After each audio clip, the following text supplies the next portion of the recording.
Nigerians are seeking answers to the many problems confronting the nation, from insecurity to economic challenges, electricity, failure and problems in the education sector. We continue our engagement with some of the presidential candidates in the race for 2023.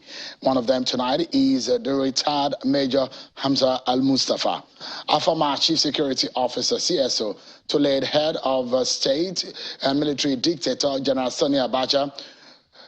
Major Al-Mustapha clinched the Action Alliance AA presidential ticket for the 2023 general elections. Al-Mustapha scored 506 votes to beat his only opponent, Chief Samson Odupiton, who polled 216 votes at the party's primaries in Abuja.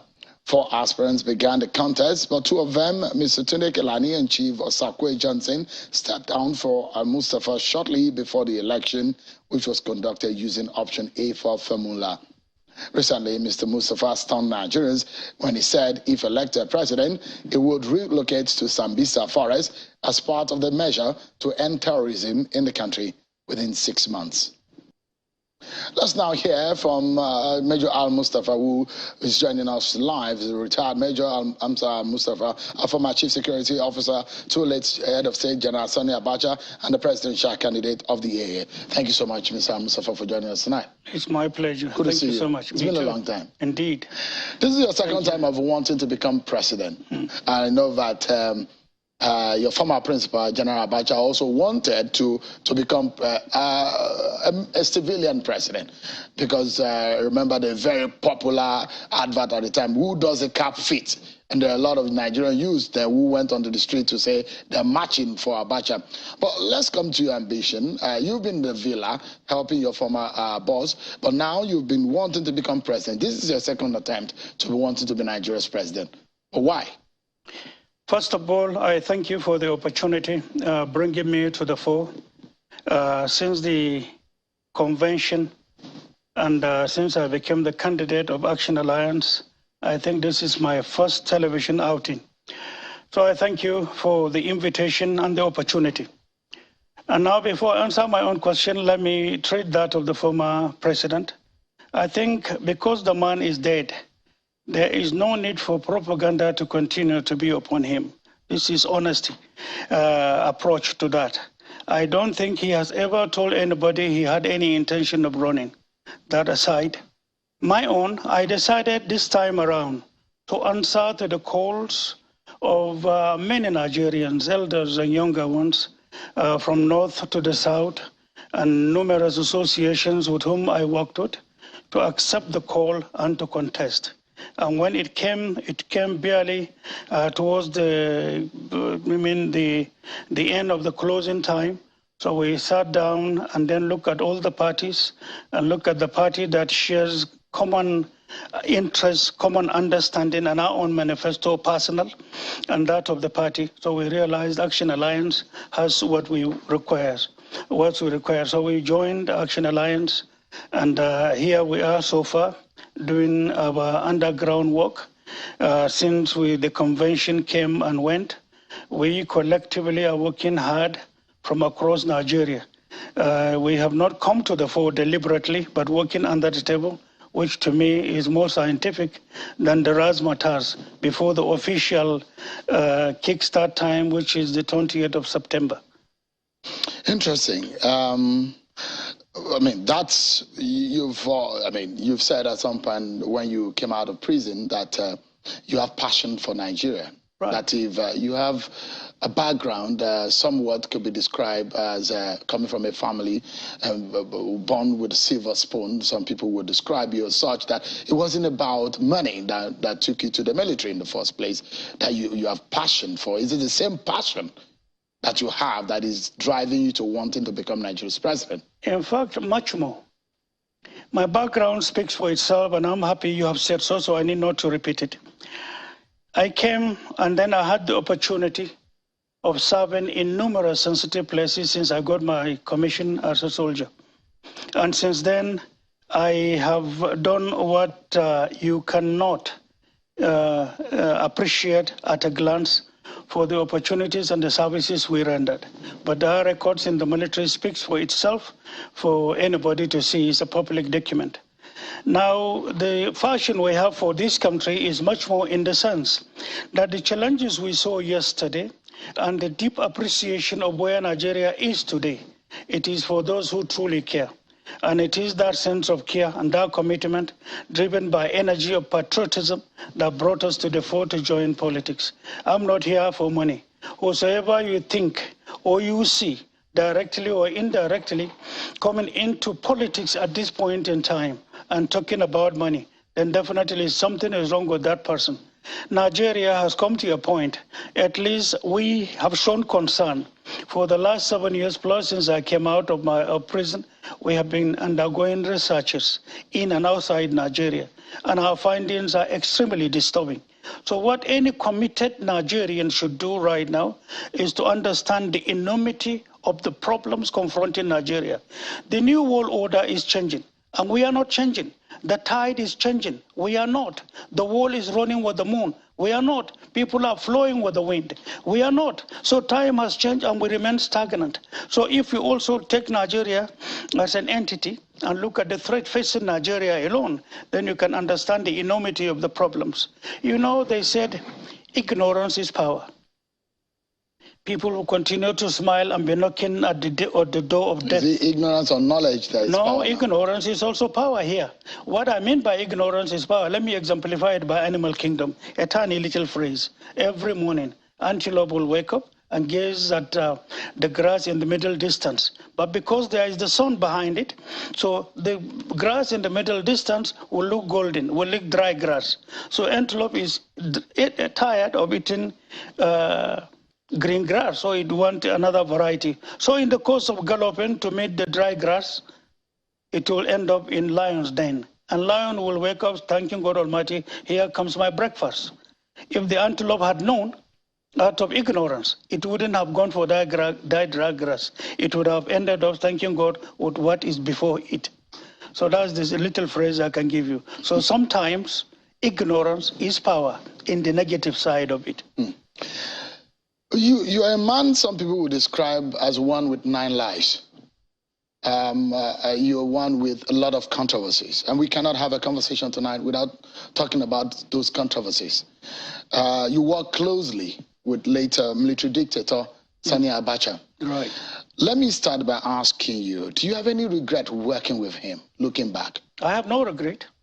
Once you join the military, you should be open-minded to work anywhere.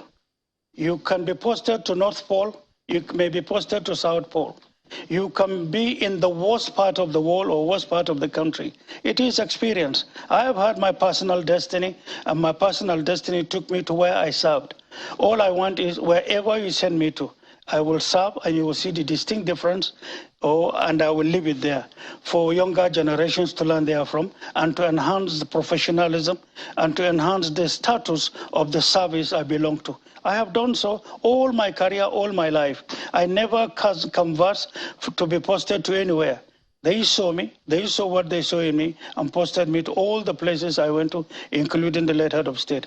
And I gave my life, I gave sacrifices that are indelible today in the records of the military that are there for people to see. We will come to that in a bit, because some people who perhaps do not like your face, because there are a lot of people who do not like your face. There are people who like your face. But then the question is, yes, we'll get to in life. Yeah. If the whole world like your face, then it shows they are a compromised person. But if some like you and some do not like you, then you are floating around. Absolutely. So, it is so that's why I said, yeah. It is only normal that some like people you, don't like your face. some don't like you. That is a natural state. Absolutely. So right? That's why we get into why some people don't like you, and perhaps you may have the opportunity to clarify and speak about those issues. I mean, one would describe, for those who were very close to you or who were near power at the time, could describe you as perhaps you look so much like a son to the former Sani Abacha, the late Sani Abacha. You were very close to him. That in fact, I mean, when he was chief of army staff, you were the ADC, isn't it? I wasn't his ADC. You worked with him until he became the head of state. No. I left at at a certain interval. I went for courses. Yeah. Then I went on a certain major operation that has to do with the sustenance of Nigeria, and I was opportune to have been picked to be among. We lost lives, we lost people. God decided that some of us should be back alive, and we did. We went and exemplified what we did. We lost so many people, and we came back with documents assisting Nigeria till this very moment. We'll get into some of those things that you've done, but let's talk about your closeness with General Sani Abacha. Some people would describe him as perhaps a single dead man that still enriches the nation he left behind based on the monies that are, for example, recently about 23 million US$ was linked to Abacha loot, and you are very close to him.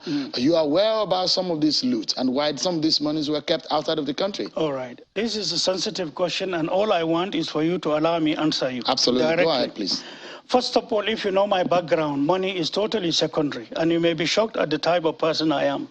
If I wanted to become a rich person, there were countries that were ready to make me a very rich person, and that would have compromised my professionalism, my commitment to be who I am and who I was when I was in service. So money is secondary. I didn't join the army because of money. I'm not in politics because of money. This country requires selfless services for Nigeria to come out of where we are. And I wish and pray that we can all appreciate, written or in mental sense, the difficulties ahead of this country from the findings we have. That aside, the issue of money, ask anybody, ask the military, ask those in civil, anybody will tell you that money was secondary. I have nothing to do with money. But there was a time I gave an interview about General Abacha when sanctions were enforced on Nigeria. Stakeholders of this country were called, agreements were reached, money were given to their accounts. But my greatest surprise today is that the media has not asked any of such big personalities to say money was given to you on an agreement. What happened to it after he died? None of you has gone to do investigative journalism. I was in prison, so many propaganda, so much messages, including those upon whom the money was given to in trust for Nigerians. But today, trinkle of it have been returned. And the question one may ask, was Abacha ever in those countries where the money was taken to? Did Abacha sign any of such account? Did they have his thumbprint? Is there a day that he deposited 10 naira? There are numerous questions that every simple bank, talk less of the bigger banks, should have as a data for the person that deposited the money. So my challenge is, where is one single paper to show that he has his account? I'm not sitting in for him, he's dead. But then the length of the propaganda from the policies he took, nothing more. I know he offended people by taking positive policies to sustain Nigeria. Many people are afraid to speak the truth. On my way here even, I just saw an interview by one of his ministers who were the closest to him, giving him advices. But I saw in an interview lately, disowning the same man. Remember, we will all die. We will all go back to God Almighty. We will answer. If General Abacha were to be alive, most of the statements and the propaganda you say were not to be. But because he's dead. But that's another thing. That's not what brought me here. What is of concern is Nigeria's future, Nigeria's sustainability, Nigeria's progress, and then for us to invest in getting our democracy deeply entrenched for our future to be prosperous for the younger ones. That's my major concern now. So, I mean, in essence, you're saying that there are a lot of people who were involved in the transportation or the transposition of this money outside of the country, and they are still living. I'm sure as a journalist you are aware that when sanctions were enforced in Nigeria, after Commonwealth, the then foreign minister came back with a debrief to the elders of this country from north to south. And some of the decisions that were taken was the issue of carving a means of making sure that the sanctions should not have effect on Nigeria. So money was kept with them. I gave that as an interview in 2014 myself. And there are some other people who have also spoken. But you see, because General Abacha had in the decisions he took, tough then, but it's all for the common good of Nigerians. He became an enemy to some people.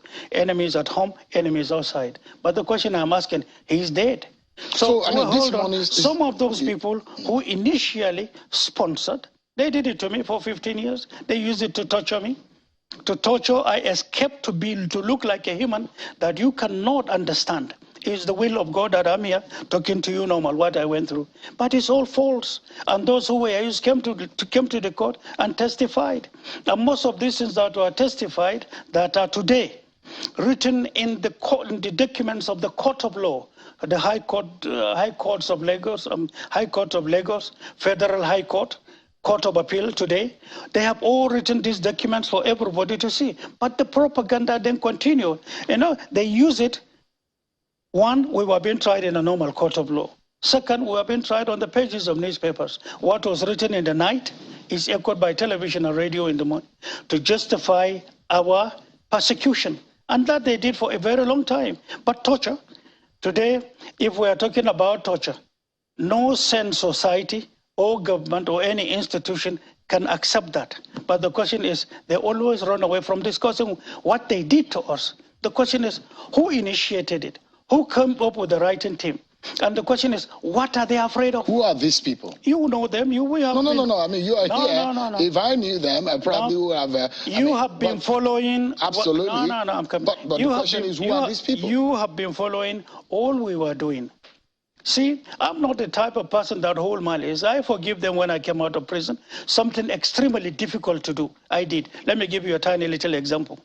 Burning you with nylon after you are deprived of food for 2-3 days and water. Then the next thing, they will flash your bread. And before you know it, they will pieces it into gutter in front of you. And you are in chains, hands, leg, and neck. Only me was that being meted to. And at the end of the day, they will lead the nylon and be dropping the blue flame on you. Soon after that, hours later, they will hang you, your head upside down, and then they will twist you. The hanging in itself is done in such a crucial manner that even if you are told to stand up and walk 5 meters away and then earn your freedom, that will not be possible. That is how horrific it was. Besides beating, besides punishing my parents, punishing my family, punishing there's a younger brother I had who was arrested for 9 years. All this happened in Nigeria. I remember for 15 years, I'm the first son of my parents. I was only allowed to see them 2 times. We are not at war. As at that time, I was still a serving officer. What is the name of this hate? They did it. I survived it. I was told I was going to die. I survived numerous attacks, numerous orders to waste me. All failed. It's not my strength. It's by the design of God Almighty. I survived it, and I am here. So to those who did what they did. Who are these people? You know them. You know. Can you say? You know. Because Nigerians, you are someone who is seeking the first office of the land. So you might be able to come clean to Nigerians to say, these are the people and probably name names. See, the large heart to accept punishment, to go through persecution, and that same large heart that forgives has thrown this behind us. What is my greatest concern now is what is before us in this country. Rendering services to the country, synergizing with all forces from across Nigeria and outside Nigeria to team up to make the difference. That is the fundamental issue right now. This is a priority. I have forgiven them. Yesterday is gone. My personal destiny is designed by God that I'm to go through that. Remember, in any phase of life you are, there is individual destiny, and there is collective destiny. So at every point in time, you meet people, you serve. The greatest thing here is, did you serve well? Were you loyal? Were you committed to your country? Did you leave prints that others will come and emulate therefrom? Or were you posted to a place and left it the way it was? Meaning you came and wasted people's time. Go check my records and know the type of person I am. So if there are people who hated me, it's simply because some of us believe loyalty to this country, loyalty to Nigerians is an uncompromised issue. And we came to do it. I suffered what I suffered. Look at me carefully. For the sake of the life and welfare and well-being of Nigeria and Nigerians, I'm ready to die. All right, let's quickly, because you have a lot to touch, because you've not hit the nail on the head on 2 areas, but I'd like to move on. When you talked about the fact that... No, there are 2 areas that you have not touched on, and which is very important. They are very important. One is whether or not General Sani Abacha, whom you are very close with, is culpable. Hold on, it's your program. You have the initiative. When you ask your question, allow me land. I've allowed you. No. But I said I'm not satisfied with okay. 2 areas. Ask about it. Ask it. The issue, the one is, I talked about the monies that were linked to General Sani Abacha. Hold on. And you said... Hold on. The government of Abdulsalam Abubakar was the one we handed over to. I was the one that did the handing over. Every single tiny little thing, including the hooving of the room of the president, to show being detailed. That's how I handed it over. 1, to the office of the CSO. 2nd, to the president, to the head of state then that came. 3rd, you remember there was nobody in the office of General Dia. So all the contents that were left, that General Dia was the vice president. We handed it over to the vice president, all around me. You remember there were detainees also at that time. I had to protect. And so in the course of doing all this, it took me almost 2 months plus to get all things done and handed over. And I did. And I tell you this, that's why I always hit my chest. The government of Abdulsalam Abubakar, the government of President Obasanjo, did not only investigate me at home.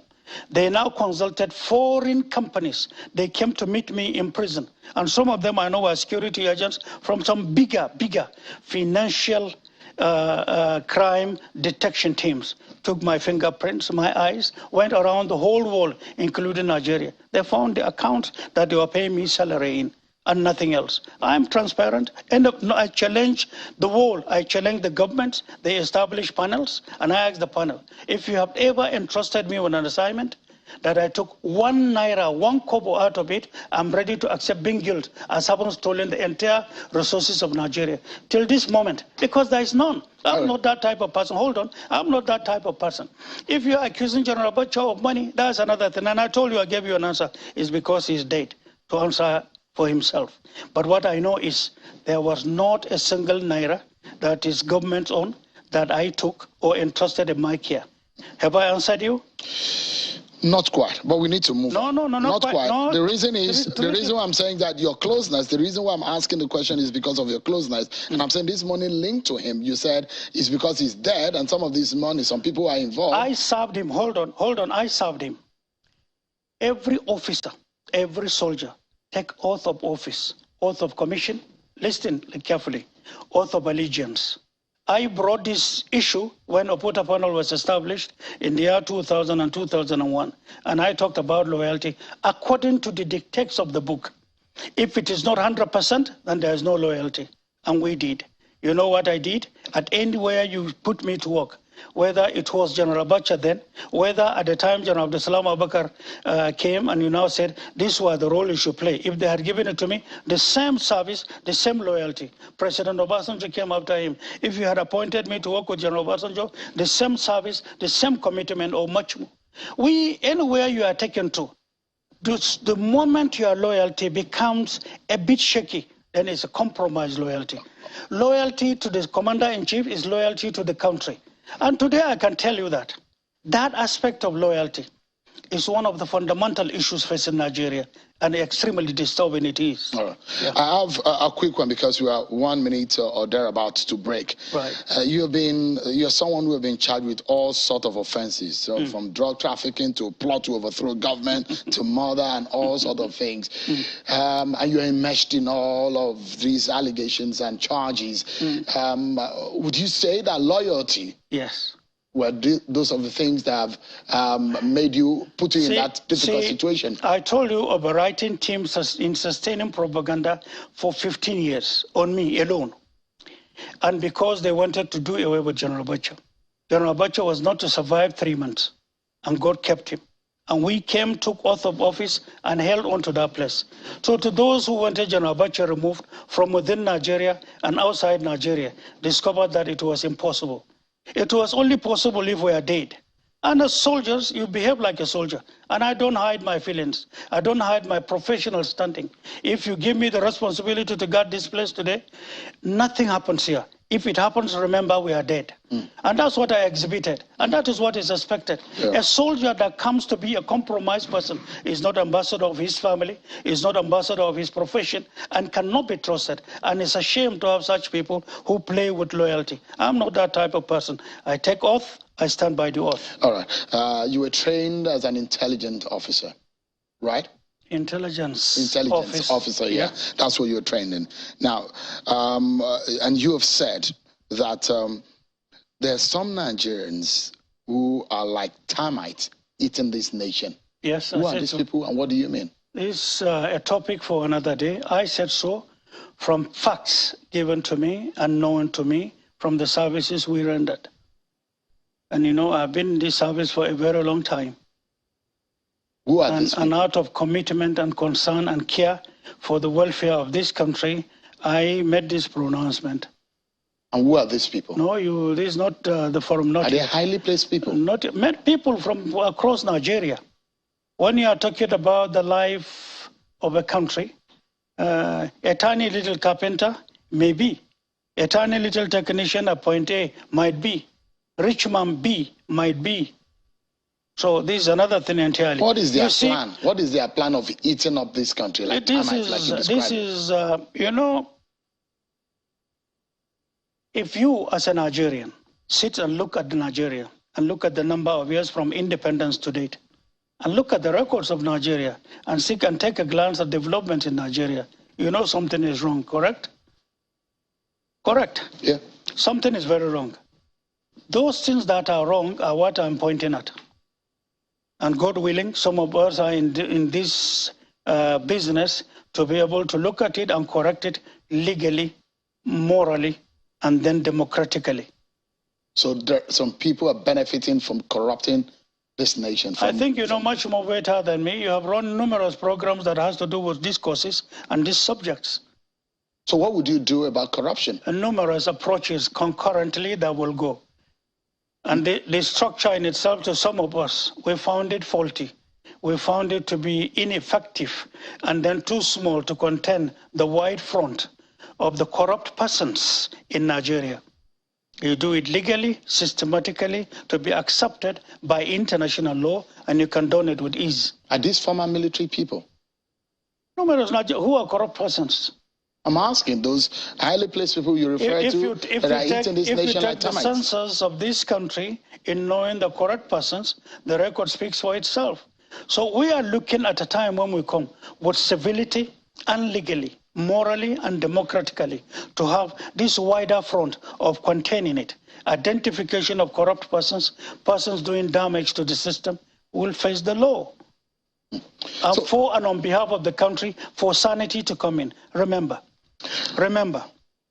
no environment that wishes to prosper, especially wanting democracy to get entrenched, that should allow an environment where institutions are completely dead and you think you can invest there from. So today, you have institutions that have failed.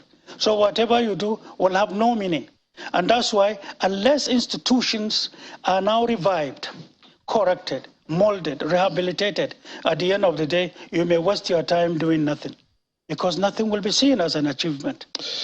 Anyone who wants to become Nigeria's president must have an idea of how to solve the insecurity problems. Right. Shiroro attack is one. A lot of people say one too many, the attacks that have taken the lives of many Nigerians. And I'd like to know, I mean, you have said that you will relocate to Sambisa Forest if elected president, and in fact, you will arrest the insecurity situation within 6 months. Absolutely. 6 months. And several leaders of the country have been battling to resolve this problem. How would you do that? See, I didn't make mention of 6 months. I didn't talk about relocating to Zambia without doing my in-depth assignment. We did a lot of researches, a lot of homework into what they do. We went to dangerous places in getting data. I know what I'm doing, and I am sitting on lots of findings that we have. And we now tested some certain people even in the system. Can you work with this? This will give you solutions. At the end of the day, the capacity, ability to comprehend, to appreciate, and to launch yourself physically into doing some of these countermeasures. That is what will bring results. So many people don't have. There are people who are not ready to commit themselves to die. There are, but they are in high places. So to us, I have seen and known the thing. I have fought before, severally. I fought, remember, I fought before. I'm not new in the field.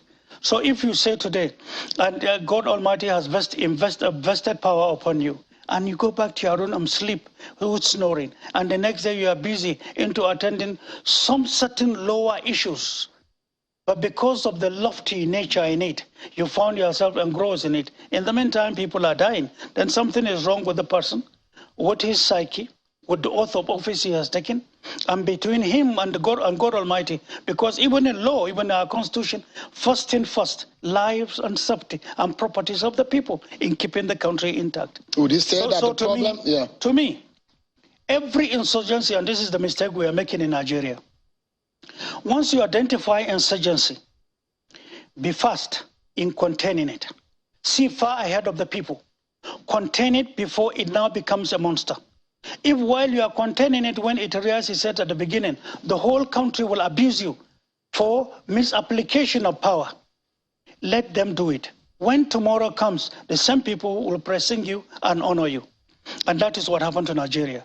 When this thing started in 1999, when Boko Haram began to rear themselves in November 1st, 1999, that was the beginning. We are talking of 21 years, 7 months, or 8 months now, which is to me a capital shame in the eyes of the world.